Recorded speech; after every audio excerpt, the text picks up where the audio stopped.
In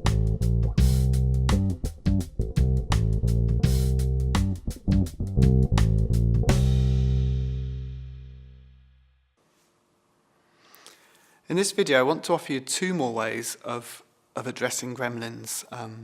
Gremlins sometimes have a habit of digging their heels in, and despite writing them just down, maybe you've played with the images, they're still kind of somehow niggling. So the first strategy I want to offer you is one that simply involves challenging the gremlin. The gremlin's often saying something which is making a lot of assumptions. You can simply answer it back. So actually, the evidence is I am good at this. Or the evidence is actually I do have friends. Or the evidence is I do make good decisions. So you can have a kind of rational discussion, if you like, with your gremlin. You might even get a bit more feisty and just say, do you know what, I don't want to listen to you right now. A firm stop, stay over there. That can work. There's a bit of a risk sometimes because the gremlins are quite good arguers. So they might come back and say, but, and they might even pull their mates along, so they get a few of them ganging up against you.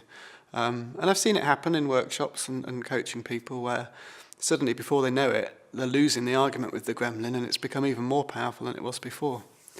So you need to be careful, you need to have your wits about you if you're going to kind of launch into an argument with a gremlin.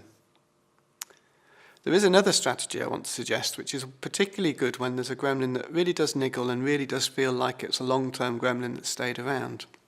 And that is to invite it in as a friend.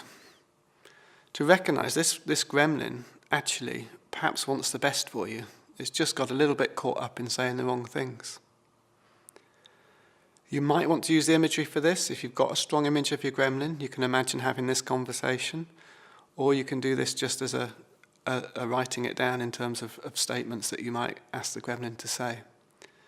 But the essence of this strategy is actually to say to the gremlin, okay, what is it you want for me? And when the gremlin answers, you can say, okay, I understand that. I'd find it more helpful if you said this. So for example, say your gremlin is called Mrs. Doubtfire and is always making you doubt your judgment. So it's very fond of saying, are you sure? And the impact is you're never confident in what you do. You can ask Mrs. Doubtfire, what is it you want for me?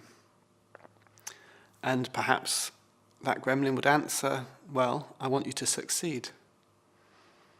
And you could acknowledge the gremlin and say, thank you. Thanks for wanting me to succeed. What I need you to say is, you've got every reason to be confident in yourself. So the next time Mrs. Doubtfire pops up ahead, you can remind her what you need her to say, and that can help. These are just kind of invitations to experiment and be curious with yourself about the gremlins and to find out what works for you. There is another option, of course, which is just to do nothing, have your gremlins, live your life by your gremlins. You get to choose.